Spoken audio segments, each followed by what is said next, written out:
наши якутяне выжили там, где вымерли мамонты. Мы из проблем делаем задачу. По моим ощущениям, да, он самый народный министр. В бюджете всегда не хватает денег. Всегда. Почему там 0% или тебя не сделают? Не дают нашим предпринимателям справедливо участвовать на тендерах. В смысле? Вот так. Да, сходу. Там кажется, что вы, наоборот, хотите повысить. Сам решаешь абсолютно. Ни с кем не нужно согласовывать. Может быть, с женой надо согласовать, да? Если взять всех предпринимателей, испытывали в своей жизни наибольшее количество неудач. Всем здравствуйте, меня зовут Джилустан, я бизнес-консультант и основатель консалтингового центра FocusPro. Мы проводим и интервью, и подкасты у предпринимателей, но сегодня впервые мы решили пригласить чуть-чуть другого человека. Это эксперт по развитию бизнеса, человек, который знает все отрасли бизнеса, может посоветовать, что будет развиваться, что нет, именно где какие тренды есть, знает всю ситуацию бизнеса во всех улусах. Тимур Ханды, и также он министр предпринимательства Республики Саха-Якутия. Да, Тимур, министр привет. предпринимательства, торговли и еще и туризма. Ага, да. Предпринимательство, торговля и туризма. Это все с бизнесом связано. Да, все верно.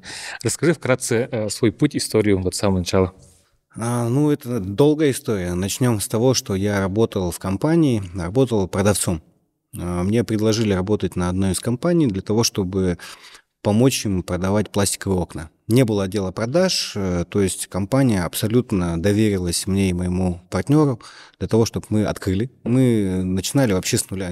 Мы купили столы, компьютеры, принтеры, бумагу. Не было договоров, ничего не было вообще. Мы все это сделали, пустили хорошую рекламную кампанию, и так получилось то, что мы использовали свои сотовые телефоны для рекламной кампании. Рекламный бюджет был неплохой, порядка 500 тысяч. Это радио, телевидение, полиграфия, журналы, абсолютно по всем каналам.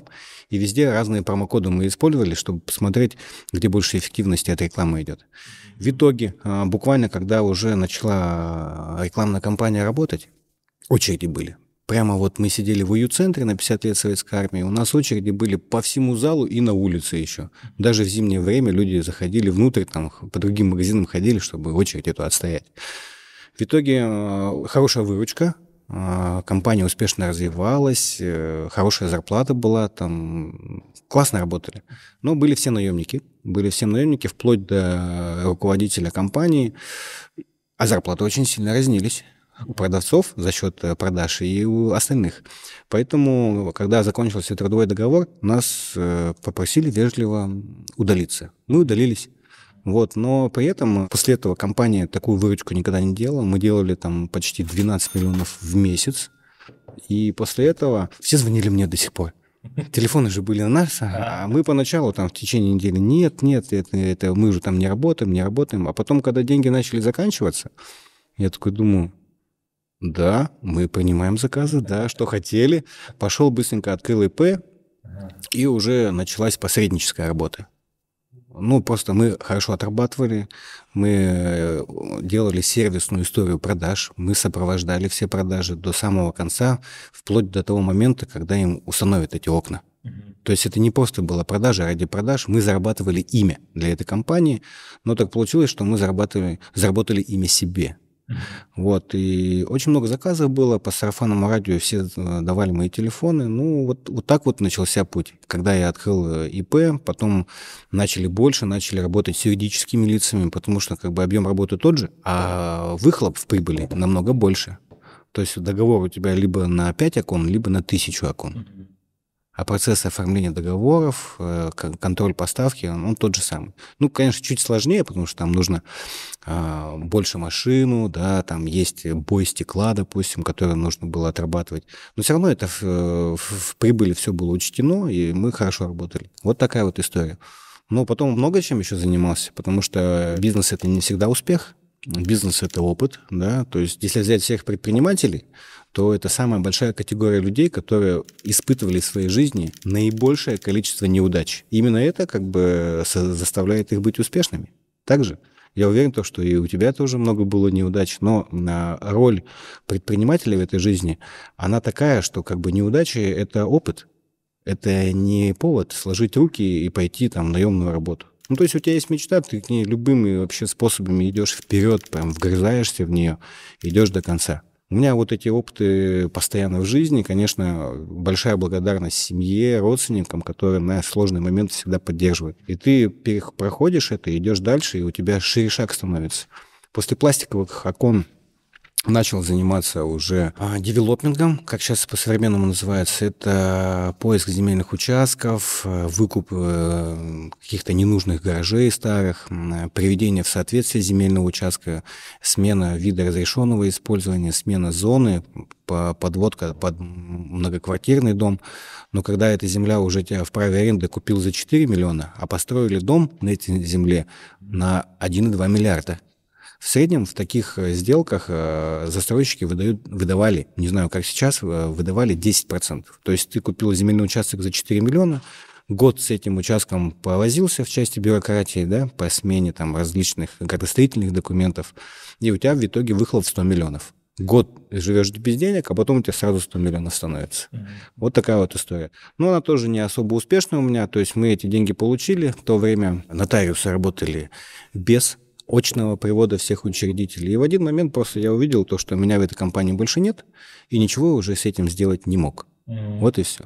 Это одна история. Потом, после этого, параллельно я вел работу по созданию вокруг себя предпринимателей. Я был в ассоциации молодых предпринимателей первый год, но там руководство было с определенными целями, потому что у всех есть свои цели, и они, когда их достигают, бросают их. Поэтому здесь еще вопрос целеполагания тоже очень важный. У меня была совсем другая цель. Я хотел создать общество молодых успешных предпринимателей для того, чтобы заводить туда новых людей, чтобы они вот в этом окружении проявляли себя, чувствовали себя, росли вместе с ними. Сегодня это сообщество у меня есть, но оно не с первого раза у меня получилось. В первое сообщество у меня прошло так себе. Цели достигли, и все разбежались. Второе сообщество тоже все цели достигли, все разбежались. Но я думаю, хватит уже быть номером 2, номером 3, надо свое создать. Я создал бизнес-клуб и долго думал, как его назвать, и потом подумал, надо назвать его бизнес-клуб. Главный бизнес-клуб. А то будет там, какой именно бизнес-клуб? Никакой, просто бизнес-клуб. Он сегодня действует, это самый крупный бизнес-клуб на территории Дальнего Востока. Да и, наверное, в Сибирском округе самый крупный. Это бизнес-клуб, где более 162 руководителей. И в следующем году этому клубу будет уже 10 лет. Ничего себе. Да, 10 лет стабильности.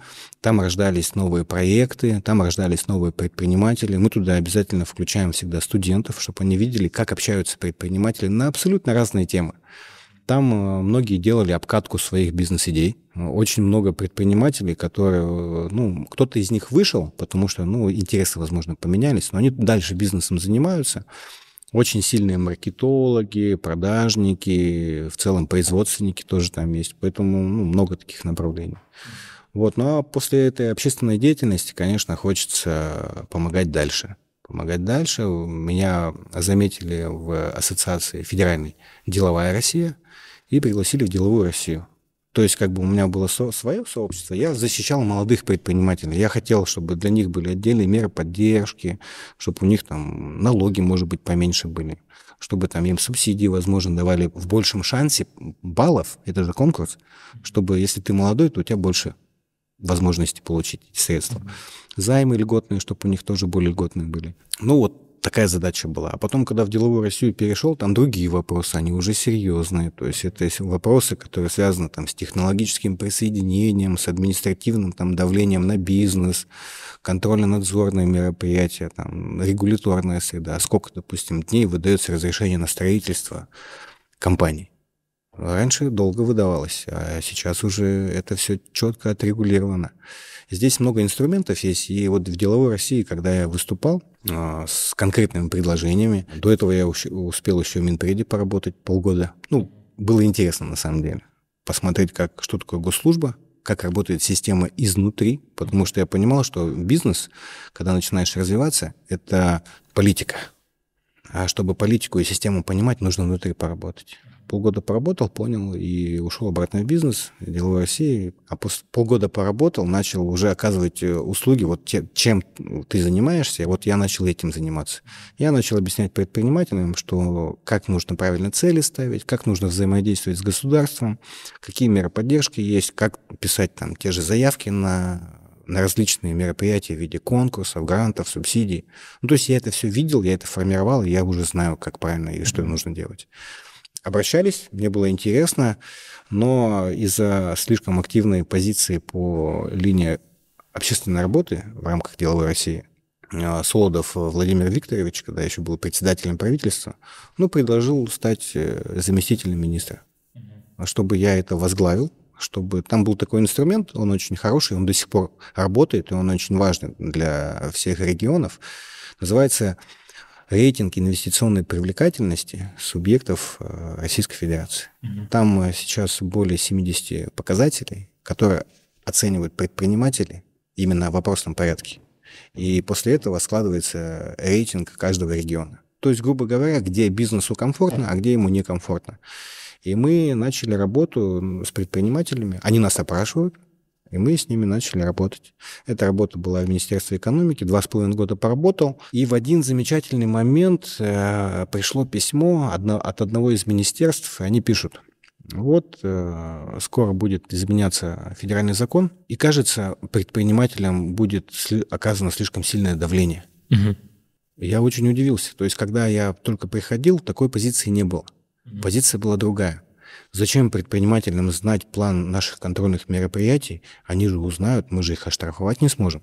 Это было в начале. А через 2,5 года приходят письма о том, что другие министерства начинают переживать за своих предпринимателей, что нагрузка увеличится. Я на этом понял, что моя работа выполнена, и написал заявление, и ушел обратно в бизнес. Годик поработал, а потом перешел на ту должность, где я сейчас работаю. Работа нравится. Когда работа нравится, ты ни один день работать не будешь. Это приятное с полезным, плюс авторитет, который я заслужил перед деловым сообществом, он, конечно, играет свою роль. Это открытость. Сегодня, я довольно-таки со всеми общаюсь, и все это ценят, и мне сегодня комфортно. То есть я понимаю что в бизнесе никогда не будет такого, что все идеально. Всегда где-то что-то не хватает. То налоги слишком растут, да? Налоги же разных уровней есть. Федеральные, региональные, местные. Каждый предприниматель должен четко знать, планировать. И исходя из этого понимания, у меня диалог с бизнесом сегодня очень простой. Очень простой. Ко мне приходят, у меня буквально 15 минут встречи, я с первой секунды понимаю, о чем речь и примерно, что нужно сделать. Такая история. И, получается, ты стал министром где-то 1,5-2 года назад, да? 14 марта 2022 года. Это уже более 2,5 лет назад. 2,5 года. Хочу отметить Тимура Ханды. По моим ощущениям, да, он самый народный министр, по моим ощущениям, потому что я не со всеми пересекаюсь, но с министром предпринимательства в разных мероприятиях вижусь. Он реально открыт, ходит на многие мероприятия, открыто со всеми общается. И есть ощущение, что можно достучаться как минимум за неделю, месяц, возможно, пообщаться. Я хотел бы, чтобы ты сегодня, условно, как народный министр, объяснил очень по-простому, как работает министерство, как с ним взаимодействовать, что должны делать предприниматели, чтобы улучшить процессы в государстве, либо наоборот государство как должно взаимодействовать. Здесь очень много есть непонятностей на самом деле. Да, огромное количество предпринимателей вообще до сих пор в отрицании не живут, что государство — это отдельные люди, мы отдельные люди, и что оплатим налоги, и что нет, и как будто в штыки друг друга воспринимают. Хотя ведется огромная работа. Огромная работа ведется. Может, просто люди не осведомлены, что делается, как нужно коммуницировать. Мне кажется, у многих здесь есть непонятности. Можешь эту часть прояснить? Смотри, начну с названия нашего министерства. Министерство предпринимательства. Что такое предпринимательство? В данном случае это малый и средний бизнес. Кто это? Это микробизнес, малый бизнес. У нас на сегодняшний день 40 тысяч субъектов МСП. Это малое и среднее предпринимательство. Торговля. Торговля у нас сегодня, исходя из нашего региона, производства не так много. Мы не в Центральной России живем, поэтому в торговле у нас, опять же, все субъекты МСП практически. Кроме крупников, это такие крупные компании, как торговые сети, вы видите в Якутске. И туризм. Туризм – это в своем стиле, это тоже малый бизнес в основном, но мы сейчас расширяем это понятие. Это государственные задачи. Допустим, построить дороги до туристических объектов, да, построить причал для того, чтобы маломерные суда могли швартоваться к Ленским столбам. Это не задача инвесторов, это не задача бизнеса. Следующий блок – это инвестиционный, да, по туризму, где мы сегодня строим гостиницу для того, чтобы туристы приезжали к нам. Туристы, когда приезжают к нам, они тратят деньги. Где? В бизнесе. И третий блок – это малый бизнес в туризме. Это тоже основной блок, который сегодня создает сопровождение для туристов. То есть его встречают в аэропорту, везут в ресторан, везут в малую гостиницу, потом покупают сувениры, но он хочет попить там кока-колу, покупает в объект торговли. Это все бизнес. Поэтому мы сегодня наше направление туризм ставим во главу. В прошлом году, для вашего понимания, по одному из банков мы проанализировали, туристы оставили 3,2 миллиарда, 4,5 миллиардов рублей в экономику республики, предпринимателям, если быть точнее. Плюс 4,5 миллиарда увеличилась выручка предпринимателей. Не какого-то одного, а всех в сумме, по всей республике. Вот. Ну и какие наши задачи? Ну, давайте посмотрим. В 2022 году какой налог у тебя был? У тебя какой налог сейчас? УСН, 1%, скорее всего, был. Был 1%. Вот это наша работа. Глава поручил, сказал, сделайте. А чтобы сделать, это нужно внести изменения в закон. Чтобы внести изменения в закон, нужно пройти налоговую комиссию при правительстве. Чтобы ее пройти, нужно подготовить налоговую заявку. Чтобы сделать налоговую заявку, нужно подготовить выпадающие доходы для Минфина. И все это мы делаем.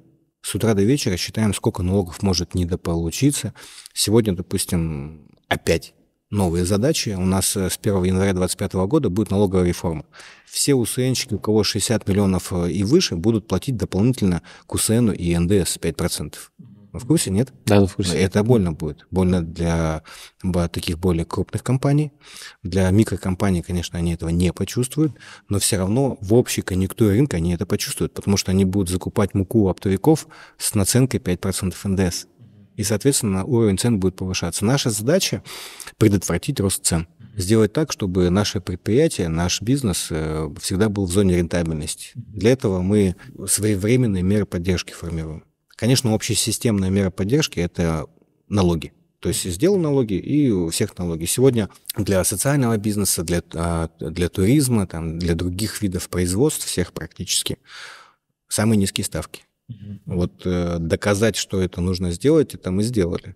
Вот заключается. Ну, в данном случае многие думают, что Министерство экономики занимается налоговой. Да, они занимаются. То есть задача Министерства экономики – это формирование дохода в бюджет. Чтобы было больше дохода. Чтобы была зарплата, чтобы строить дороги, садики, школы, все то, что вот нас окружает. Вот. Ну а бизнес, он платит налог. А мы сейчас доказали, что это не прямая математическая связь. Чем больше налог, тем больше будет поступление налоговых. Мы провели аналитику, тоже наша работа. В 2022 году были самые минимальные ставки. 1% дохода и 5% дохода минус расхода. Получили 4,7 миллиарда рублей в общий бюджет по всем муниципальным образованиям, ну, общий по всей республике, 4,7 миллиарда. Финансовые органы говорили, что будут выпадающие доходы в размере 2,5 миллиарда рублей. Прогноз у них был где-то там 4,2-4,3 миллиарда, а заплатили больше. То есть по факту мы увидели то, что предприниматели увидели лояльную систему налогообложения и начали открывать компании, начали работать, можно сказать, в белую. В 2023 году налог увеличился до доход 2,7%, доход минус расход 4,4%, если я не ошибаюсь. Ну и что мы увидели? Мы математическую формулу, которую финансовые органы нам предлагали, мы не увидели. Налог в 3 раза не увеличился, ни там, ни там. А что мы увидели? Мы увидели не 4,4, 8,4% доход минус расход. Мы увидели снижение поступления налогов. Предприниматели начали снижать базу, потому что, ну, понятно, у всех сотрудники, у нас коэффициент крайний север, да, то есть мы не совсем в равных условиях находимся с другими городами. Вот те же тендерные процедуры. Играем, там нормы рентабельности смотрим, да. Ну, ладно, транспортная логистика для всех одинаковая, а вот уровень зарплаты у нас больше. Мы обязаны просто больше платить.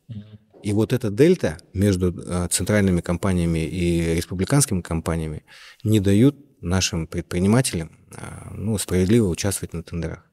И наша задача здесь тоже помогать. Я не говорю то, что это сплошь и рядом, но небольшой процент вот таких моментов бывает. Те, кто играют на конкурсных процедурах, они, наверное, сейчас понимают, говорят, да, в минус никто работать не будет, это не бизнес. Поэтому делаем меры поддержки различные, пытаемся это нивелировать налоговой политикой. Возможно, субсидии всем не раздать. Вот 40 тысяч предпринимателей, каждому, если субсидию давать, это слишком много. Да, и все расслабятся просто. Зачем работать, если можно не работать? Деньги надо зарабатывать. Это я четко понимаю. Я ни разу в жизни, когда был предпринимателем, не получал ни одну меру поддержки. Ни одну. И я всегда был в тонусе. То есть я понимал то, что если я сегодня в 9 утра на работу не приду, у меня будет минус по времени, где я могу что-то еще придумать, где-то найти контрагента, с кем-то поработать, что-то там заработать. Это вот бизнес, это же образ жизни. А в следующем году по налогам тогда, скорее всего, в Якутии будут какие-то поблажки или будет так же, как и на российском уровне? Изначально есть базовые ставки по упрощенке. Доходы – это 6%, доходы минус расходы – 15%. У нас всегда по доходам минус расходам было 10%. И по текущему закону, который с переходом на следующий год, там будет 6 дохода и 10 дохода минус расходы. Тогда уже в Якутии утверждено, что 6% будет. Оно утверждено, но моя задача сейчас совместно с предпринимательским сообществом доказать всем, кто принимает решение, что налоги нужно снижать. Во-первых, предприниматели возьмут это в цену, включат, то есть особо не больно. Больно будет тем, кто это покупает. Покупательский спрос сразу упадет, все будут заказывать через онлайн-магазины у людей, кто не работает со штатом, у людей, у которых нет офиса, через вот эти платформы коммерческие. Wildberries, Озон, Сбермаркет. Поэтому, видите, наших предпринимателей надо поддержать тем, чтобы мы смогли снизить налоги. Мы уже примерно нашли концептуальный подход, как будем работать. Налогов же много. Есть местный налог, это земельный налог, допустим. Есть налог на имущество, от кадастровой стоимости. Есть там транспортный налог, есть налог на прибыль. Вот эти виды налогов мы можем отрегулировать, в том числе комплексно с упрощенной системой налогообложения.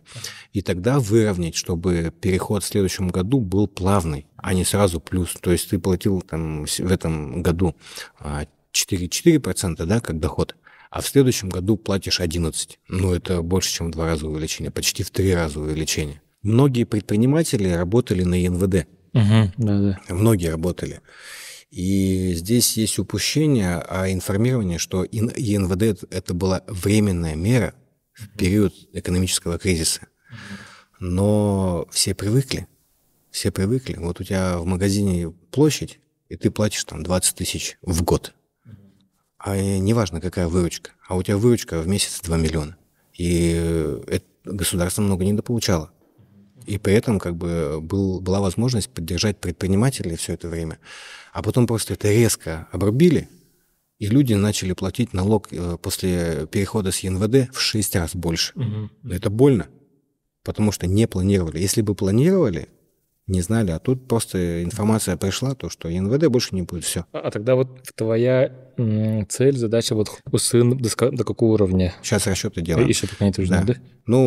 Это будет не так быстро. То есть мы сейчас делаем расчеты до конца августа, а потом будем вносить налоговую заявку, налоговая комиссия будет смотреть. Если она согласует, мы это внесем в Вилтумен, и наши депутаты будут это принимать. Есть министерство, есть Вилтумен, есть там Госдума, и много правительственных учреждений и так далее, и есть предприниматели, например, да? Вот, конечно, предприниматели хотят, чтобы налог был желательно 0, государство хочет, чтобы было чем больше, тем лучше, чтобы было больше налогообложения, да, и поступлений с народа. Допустим, что вы делаете, министерство и ваше, и другие министерства, как вы координируетесь с другими, с предпринимателями, с другими сообществами и так далее, чтобы найти оптимальное Ну, оптимальный процент, допустим, для УСН. И как вот это проталкиваете, не знаю, или в Госдуму, или в Тюмень, или вот как это все происходит? Вот если объяснить очень по-простому, чтобы предприниматели понимали, что за них пытаются делать вот в министерстве, например. Потому что вообще непонятно. Там кажется, что вы, наоборот, хотите повысить, а по факту эта работа и ведется просто. Вот объясни, пожалуйста. Ну, вообще в бюджете всегда не хватает денег. Всегда. Это всегда так было и, скорее всего, так и будет. Поэтому правительству необходимо находить баланс между сбором налогов, между мерами поддержки, чтобы количество предпринимателей не уменьшалось. А сегодня у нас порядка 480 тысяч людей, которые могут работать в республике, и у нас 115 тысяч, по официальным данным, работает на малый бизнес, на бизнес в целом. Ну, чуть больше, если взять не только субъекты МСП, наверное, там 140, 150, а то и, может быть, 200. Получается, каждый второй, каждый третий работает на бизнес. Бюджет республики более 300 миллиардов. Малый бизнес платит 4 миллиарда. То есть, понимаешь, да, это не история про налоги. Это история про рабочие места. Еще раз. Бюджет республики 300 миллиардов, из которых налоги малого бизнеса 4 миллиарда, и все остальное поступает это... Это промышленные компании, дивиденды от недропользователей. Это дотация от федерального центра. Да. Это маленький процент, очень маленький процент, поэтому мы не говорим то, что типа вот это история про налоги. Поэтому, когда мы увеличиваем, мы, точнее, получаем риск снижения рабочих мест. Сегодня предприниматели оптимизировали вообще все уже, осталось только оптимизировать рабочие места, мне кажется. Поэтому для нас это социальный заказ, чтобы не снизить, а наоборот увеличить рабочие места, чтобы предприниматели за счет своего дохода могли создавать новые рабочие места, оплачивать социальный пакет, чтобы можно было трудоустраиваться надолго. Потому что кадровая текучка, сегодня ты работаешь с одним, в него вложился, обучил его, да, он говорит, спасибо, я пошел дальше работать. Больно. Да. Больно.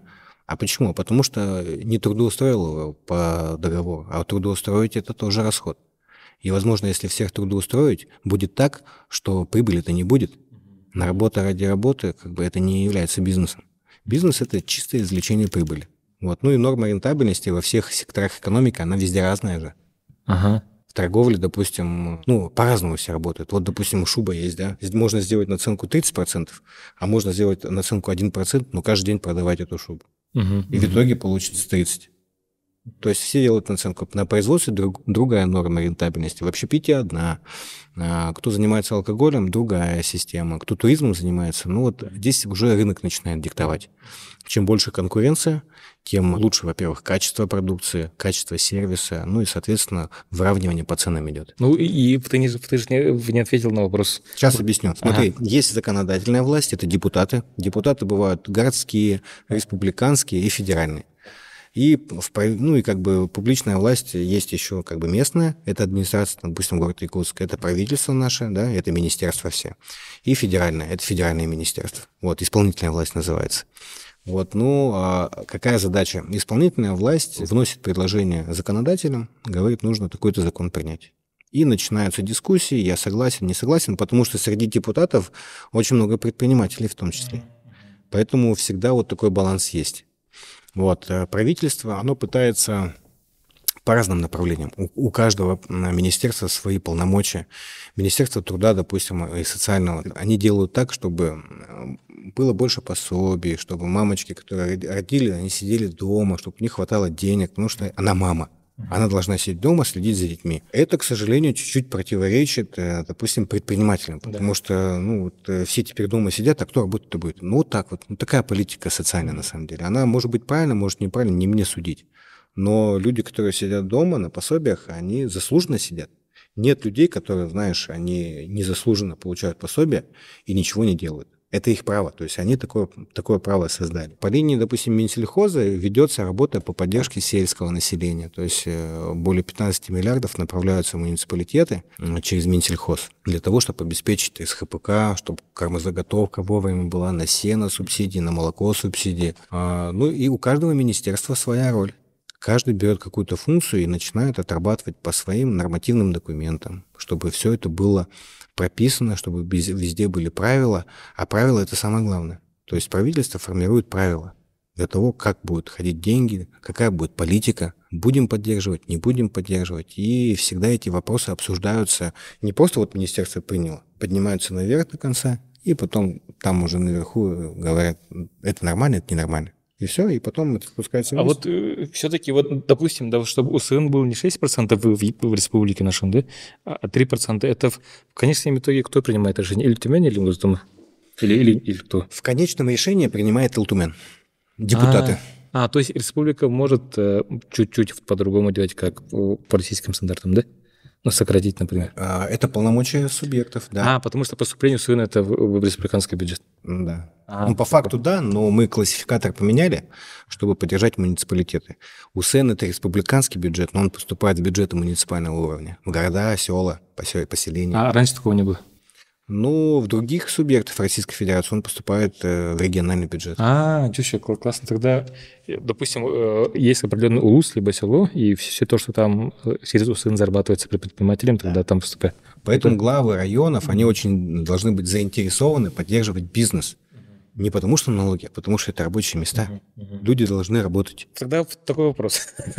Не знаю, это может слишком мышление маленького человека. Да вот, допустим, тогда, если 98% поступления в бюджет все равно не с малого бизнеса, почему там 0% или ты меня сделать, 1% сделать, чтобы малый бизнес быстрее вырос и дошел до такого уровня, чтобы уже платить НДС, там же, все равно же 98% поступления из больших компаний, корпораций, чтобы таких стало больше, почему они так не делают?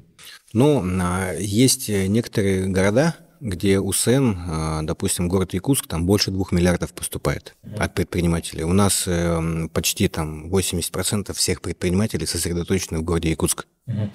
Поэтому для города именно Якутск или, может, Неринг, Мирный, такие большие, где много предпринимателей, невыгодно. То есть на 2,5 миллиарда они могут много чего сделать. И если мы сделаем совсем 0, а по закону, по налоговому кодексу 0 нельзя. Минимум это 1 по доходам, и минимум это 5% по доходам минус расходам. Это уже налоговый кодекс. То есть принимать решение республики против налогового кодекса нельзя. Поэтому 1,5% было в 2022 году с постепенным увеличением. Тогда, получается, здесь система такая, что поступления всех больших компаний, НДС, они же не в республиканский муниципальный бюджет, они же все через Москву, условно, да? НДС – это федеральный налог, да. 20% НДС сегодня – это федеральный налог, но люди, которые работают у нас здесь, они платят НДФЛ. И НДФЛ имеет тоже большой удельный вес в бюджетах. Это тоже муниципальный бюджет. А НДФЛ сколько процентов? Из всех поступлений? И всего 1,5%. В каждом муниципалитете везде по-разному. В каждом муниципалитете по-разному. В городе, конечно, большинство людей, конечно, работают в городе, и это большой процент. Еще же самозанятые есть у нас. Самозанятых сегодня больше 50 тысяч. И они платят региональный бюджет. Но регулировать налоговую ставку на самозанятых у субъекта полномочий нет у нас в Якутии. То есть это решают там, в Москве. Налоговая политика – это сложный момент. Мне кажется, всех сейчас волнует тема налогов и УСН, и НДС, и трудоустроить сотрудника, да? Все равно же российская система налогообложения, она чуть-чуть другая, чем американская и европейская. Может, ты изучал у них, как это все делается, и в чем разница ключевая? Принципиальная. Разница в том, что у нас есть понятие прямых налогов и непрямых налогов. В других странах там только прямые налоги. Там нет понятия УСН, НДС. У них, допустим, налог на бизнес, и там сразу 85%. 8,5? 85. В смысле? С дохода? Так. Да, сходу. Хочешь занимайся. Вот тебе льготный кредит есть, да, 3% на 7 лет. Любую сумму. Все, налог такой большой, и кредит такой. И все работают. А у нас чуть более сложная налоговая система. Допустим, мы когда платим УСН, мы платим налог на имущество, да, допустим, налог на прибыль, может быть, платим. Потом НДФЛ платим от зарплаты. От зарплаты мы платим это ФСС, пенсионку, ФОМС платим. То есть в сумме на одного человека практически 40% выходит.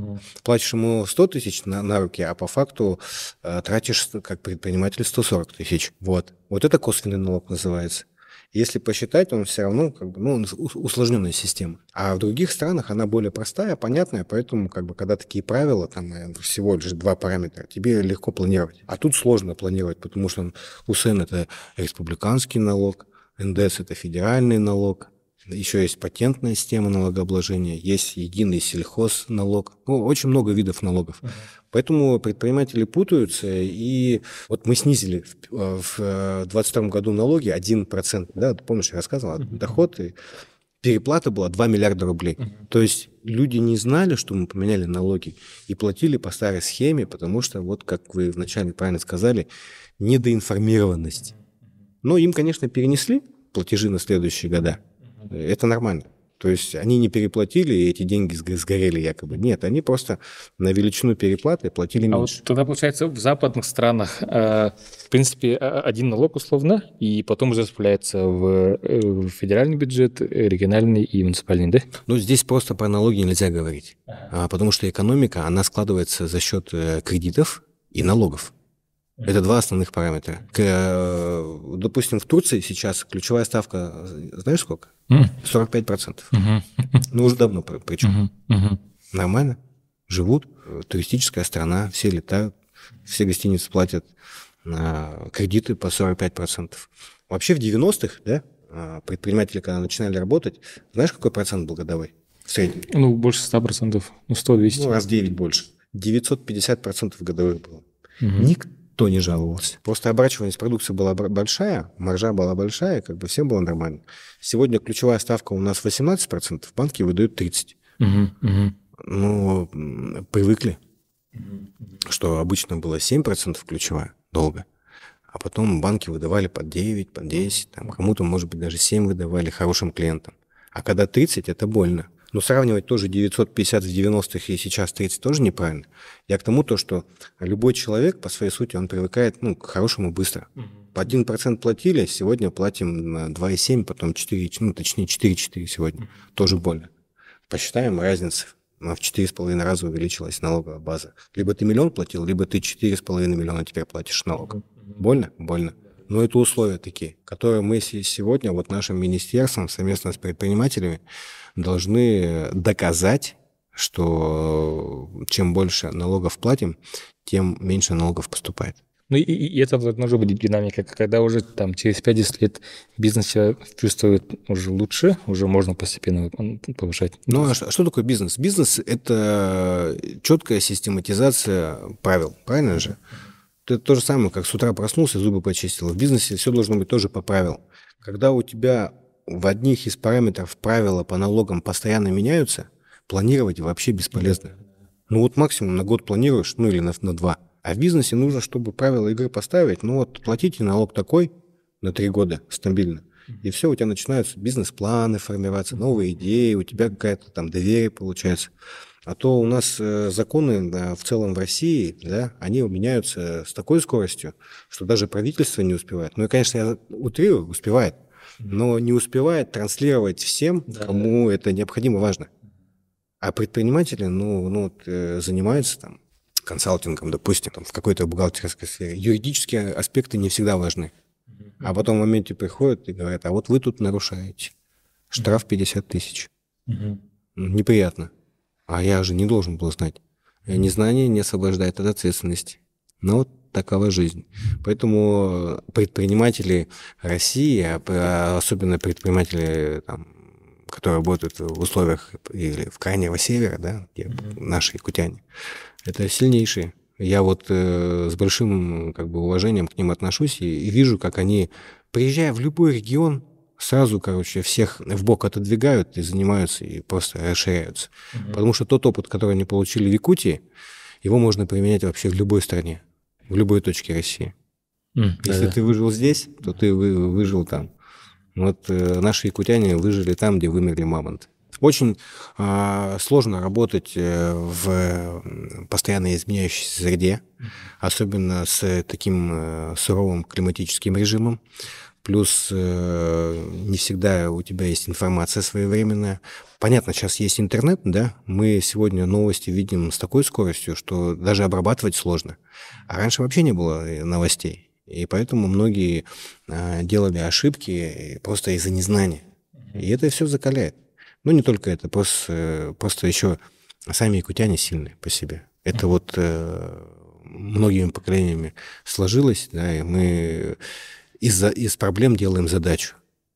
Вот я всегда привожу пример, когда едешь в минус 50, да, и у тебя спустило колесо, ну, это такая непростая задачка.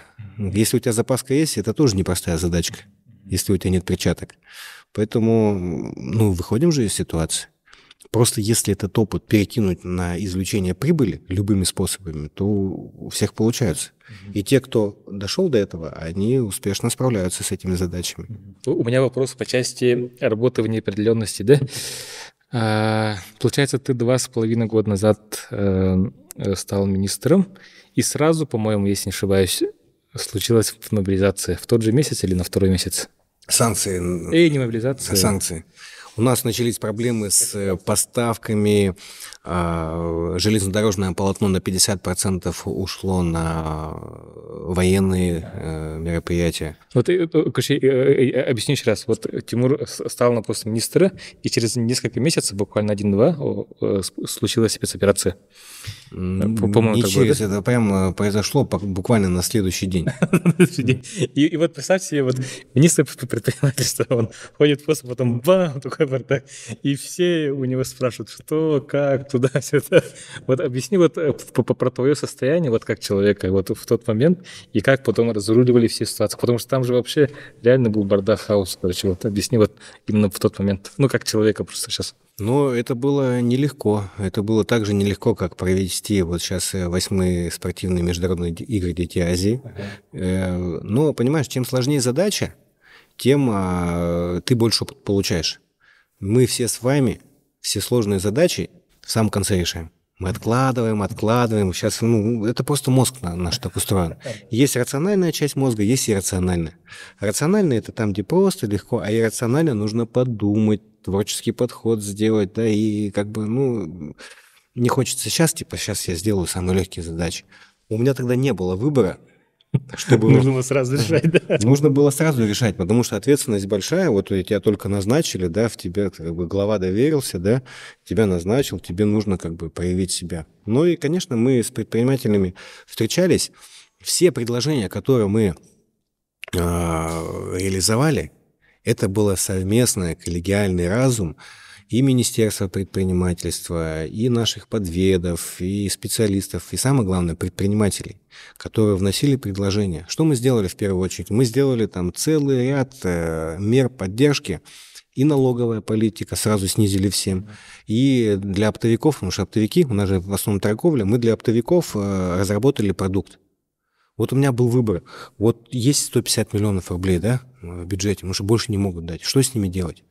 150 миллионов. У меня 40 тысяч предпринимателей.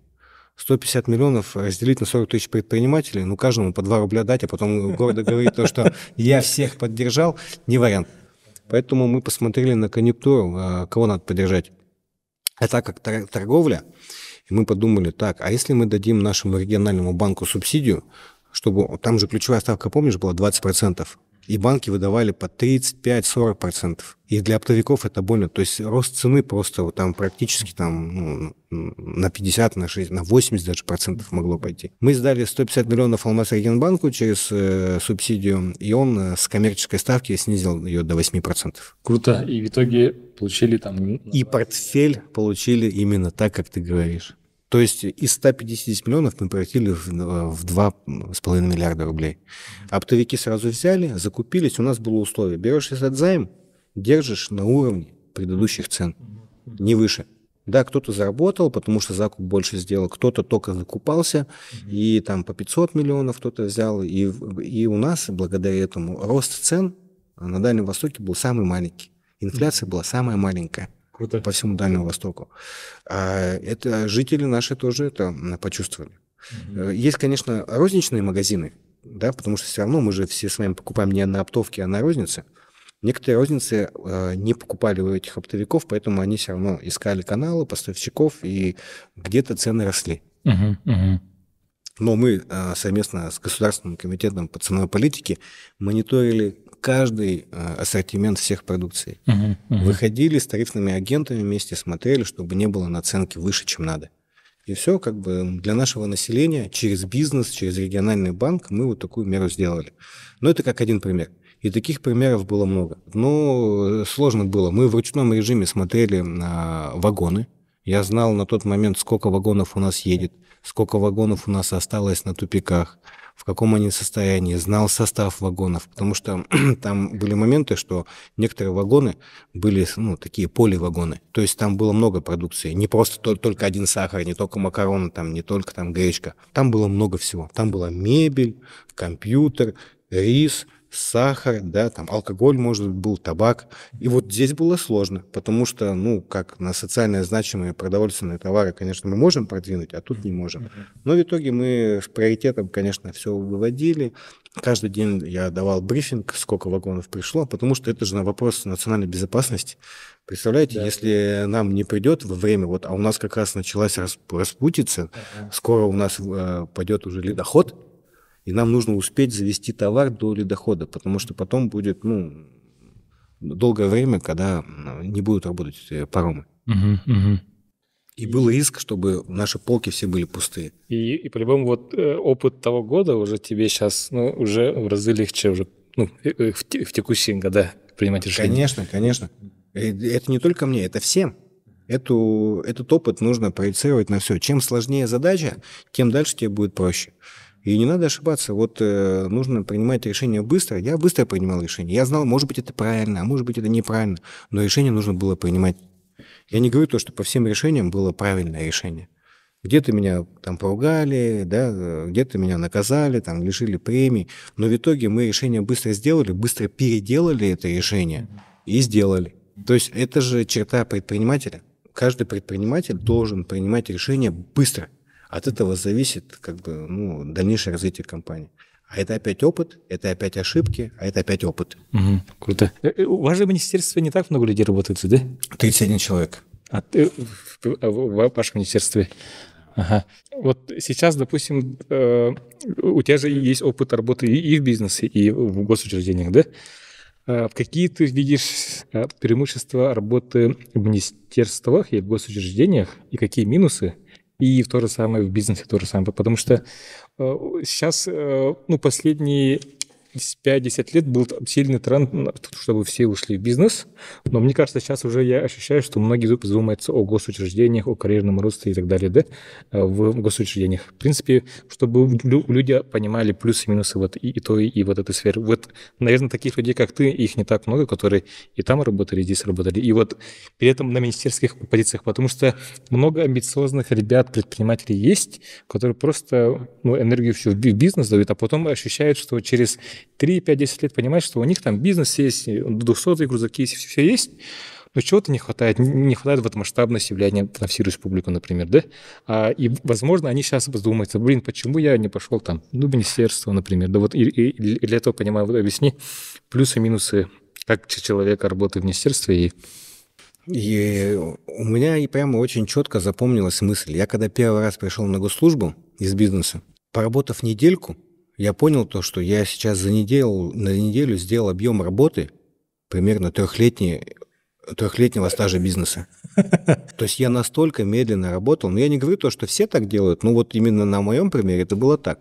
То есть темп работы министерств, там окружных администраций, муниципальных, абсолютно разные задачи просто стоят. Там больше процессная задача. Приходит письмо, нужно обработать, там проанализировать, отправить. А в бизнесе ты делаешь для себя, никто тебе не начальник, и ты как бы сам решаешь абсолютно. Ни с кем не нужно согласовывать, может быть, с женой надо согласовать, да, вот так вот максимум. А тут куча согласований, нужно там документ согласовать. Вроде хочешь по-хорошему, пишешь документ, пускаешь на согласование со всеми министерствами, а в итоге тебе выходит там 3 буквы, 4 буквы, и ничего не понятно. То есть это сложно, поэтому нужно научиться, этому нужно научиться терпеть, но есть другой уровень бизнеса, это более крупные торговые компании, да, там другая поговорка. Захотел, встал в 6 утра, захотел, лег в 3 часа ночи.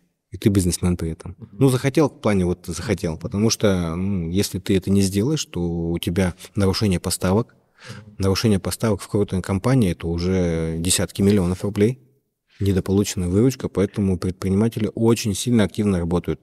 И, наверное, даже некоторые работают намного быстрее, чем правительство вообще в целом. Потому что они заинтересанты в первую очередь.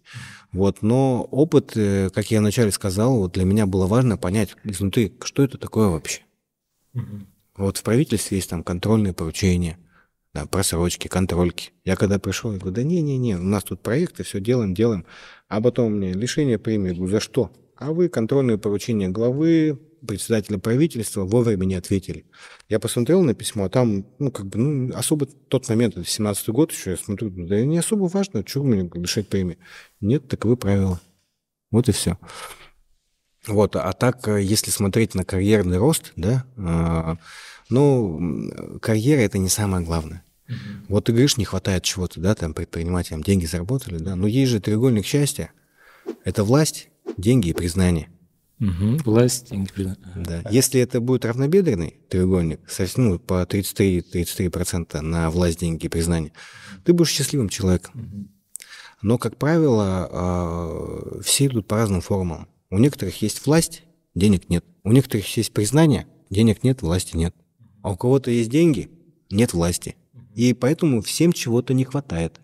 Поэтому нужно смотреть на будущее. Вот многие крупные предприятия всегда там, я хочу быть спонсором, там, так далее. Они хотят признания. То есть прямо мне звонят, говорят, у меня есть деньги, давай проспонсируем мероприятие. Я говорю, давай. Почему? Потому что ему нужно признание. Я ему потом пишу благодарственное письмо, классно, душу греет, в кабинете повесил, я молодец.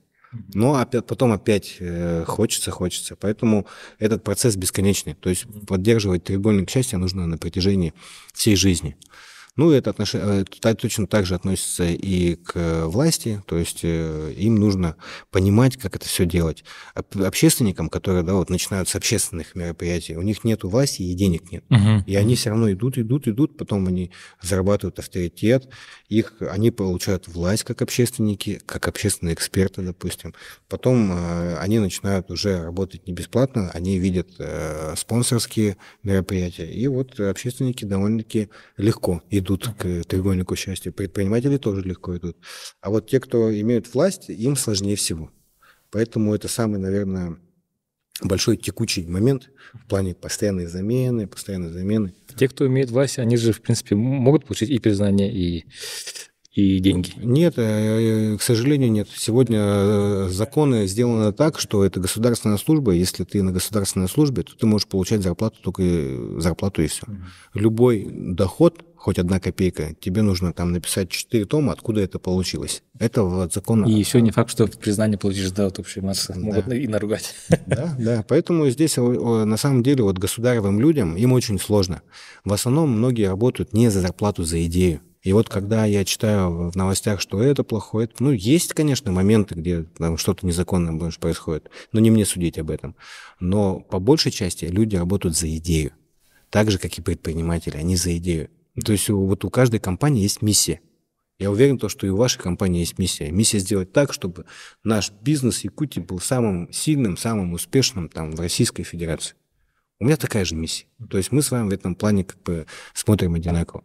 Если есть идея, идеология, миссия есть, то никакие проблемы вообще не собьют с толку. А вот когда миссии нет, тогда ты сидишь, получаешь негатив, проблему какую-то, да, и начинаешь думать, а зачем все это нужно? Вот этих мыслей не должно быть. Должны быть мысли, так, хорошо, не получилось, значит, в следующий раз получится. Это еще и плюс образ мышления. Вот я разбил телефон, у меня сразу мысли, прикольно, новый куплю. Денег нет, но когда-нибудь куплю. То есть вот такая мысль. Если негативить, соответственно, ты притягиваешь негатив. Нужно всегда думать оптимистично. В этом плане мне с предпринимателями повезло. Потому что с предпринимателями, в большей части, это оптимистичные люди. Иначе они не взялись бы за это дело. Да. Примерно так. Поэтому у всех свой путь. У всех абсолютно. Даже взять одну и ту же компанию бизнеса, да, точнее не одну, из одну и тот же сектор экономики взять торговлю. Да, у всех свой путь. Кто-то легко идет, кто-то нет. Кто-то сразу 10 миллионов заработал. Кто-то продал 10 КАМАЗов больших, сразу 10 миллионов. А кто-то продал 10 пачек чипса и не заработал. Видишь, у всех свой путь. Каждый готов рисковать в рамках своего, наверное, мышления. Вот мне очень нравится поговорка, да, когда вот два человека, просто такая бизнес-тренинг поговорка, да. Два человека сидят, им говорят, типа, вот завтра в 7 утра придешь, найдешь мне 1 миллион. Кто-то ему говорит, придешь мне, найдешь 10 миллионов. На следующее утро их собирают, никто не смог сделать. Я говорю, сколько собрал из миллиона? Он говорит, 700 тысяч. Ну, все плохо. А ты сколько собрал? 4 миллиона. Задачи были одинаковые, просто размер шага был другой. Да. Вот и все.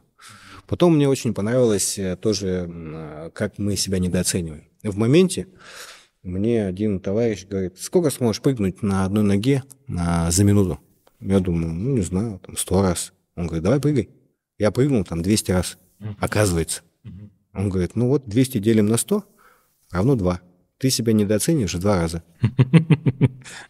Ну, как бы элементарно, но реально это как бы мотивирует на то, что мы можем больше, чем мы делаем. И каждый может больше, чем он делает. Просто не все понимают это. Вот давайте посчитаем от обратного. Вот мы с тобой мужчины, да, средний статистический возраст 73 года. Все мы хотим на старости лет ничем не заниматься, наслаждаться жизнью хотя бы там лет 15. 73 минус 20 лет, допустим, это 53. То есть к 53 годам мы должны сделать все в своей жизни, что мы запланировали, и наслаждаться жизнью. А осталось не так много на самом деле.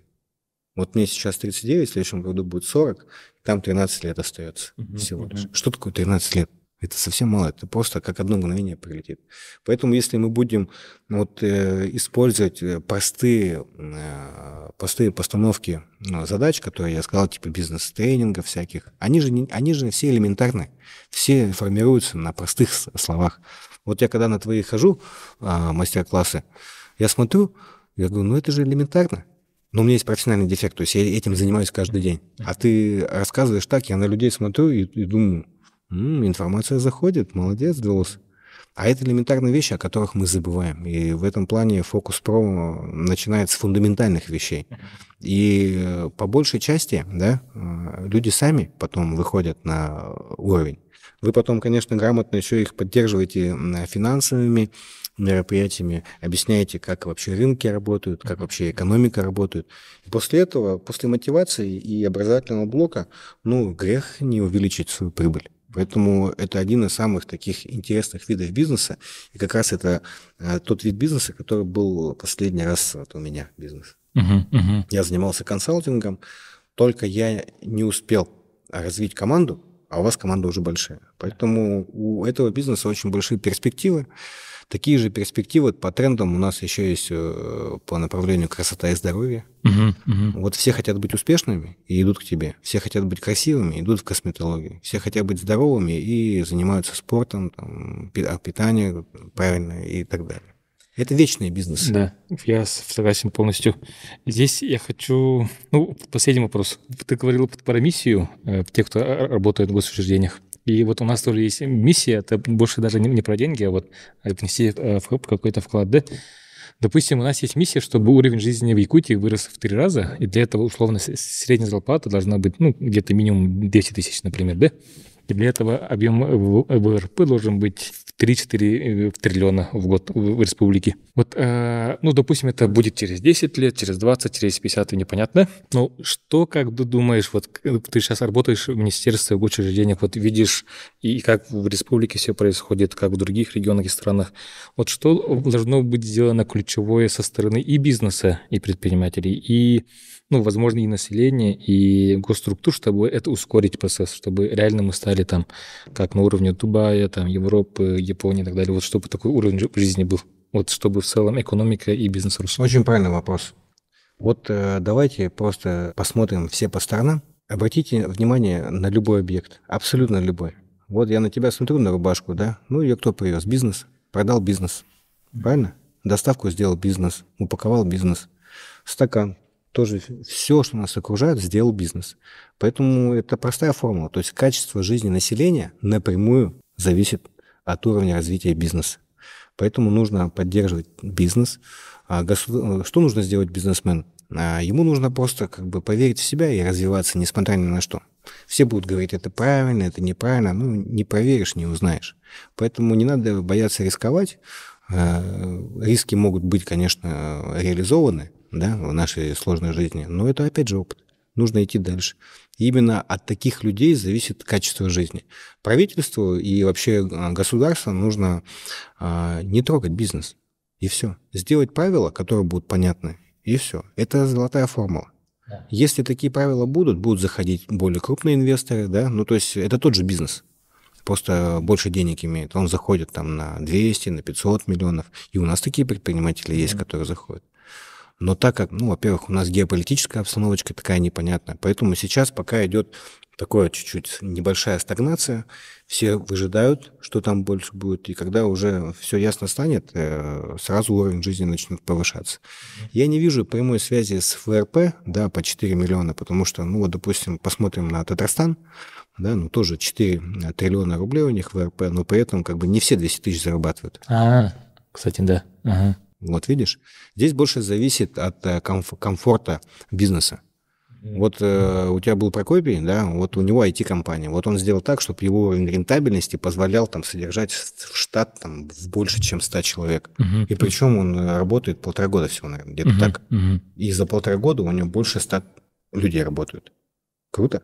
Просто он любит свою работу, он ей живет, он как бы верит в себя, и его команда в него поверила. Вот и все, они идут за ним как за лидером. Нужно, чтобы каждый также думал и не боялся действовать. И как я сказал, если не получилось, ну, значит, в следующий раз получится. Супер. Спасибо, Тимур, что посетил нас. И для меня текущий подкаст был полезен, чтобы понять вообще, как ведется работа вообще.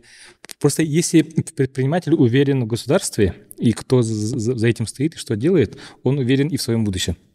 Потому что из-за того, что, возможно, госслужащие не так часто сталкиваются с населением, либо население само не сталкивается. Ну, это же слишком макроэкономически ты берешь, слишком, ну, как бы глобально. На самом деле мы живем по Фрейду. В моей вселенной ты сидишь напротив меня. Ну да.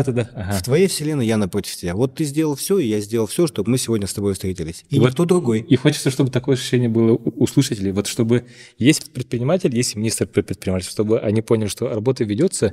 И у меня вот как-то стало больше ясности, уверенности в будущем Якутии, России. Как-то вот для меня, короче, сегодня была мотивирующая встреча. Спасибо, что поделился своим опытом, историей, рекомендациями. И, мне кажется, многих замотивировал, дал конкретные рекомендации по полезным ситуациям. Спасибо, Тимур. Да, спасибо. Ну, вот так и живем, работаем активненько.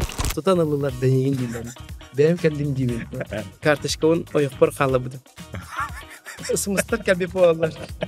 Списание, баланс только уже бертанер, блядь. Бун кодюджем где-то барди. Он куда хиджара мино строить наверное супер продавести. Атом. Хидара мин алтон хастах урбаника так все пекурду. Мин джоу дяну не. Джоу лай. О, чока хидара мотивация лумеет энергию.